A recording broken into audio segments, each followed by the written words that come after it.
नादं विभुं विश्वनाथं जगन्नाथनादं सदानन्दभाजम् भवभव्यभूतेश्वरं भूतनादं शिवं शङ्करं शम्भुमीशानमीडे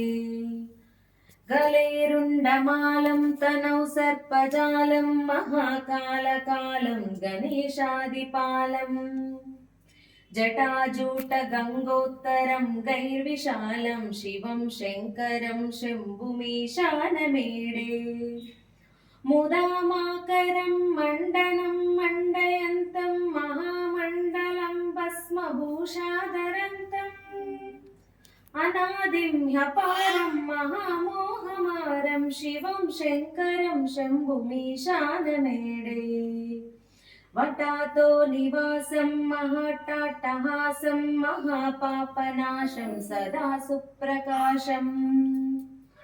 उमेशं गणेशं गिरीशं महेशं शिवं शङ्करं शम्भुमीशानमीडे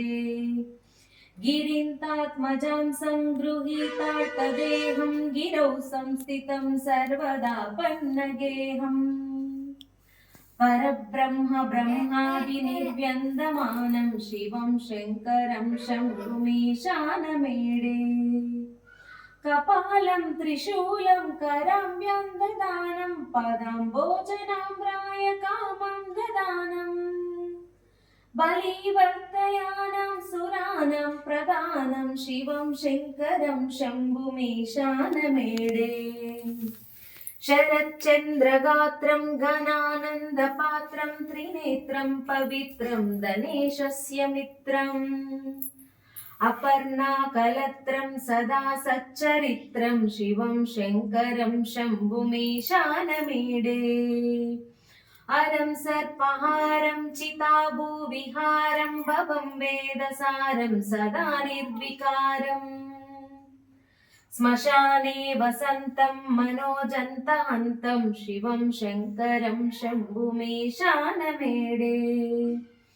स्वयं व्यप्रभाते नरशूलपाने पठे स्तोत्ररत्नं तिह्यप्याप्तरत्नम् सुपुत्रं सुधान्यं सुमित्रं कलत्रं विचित्रं समापाद्य मोक्षं प्रयाति। ओम नमः शिवाय।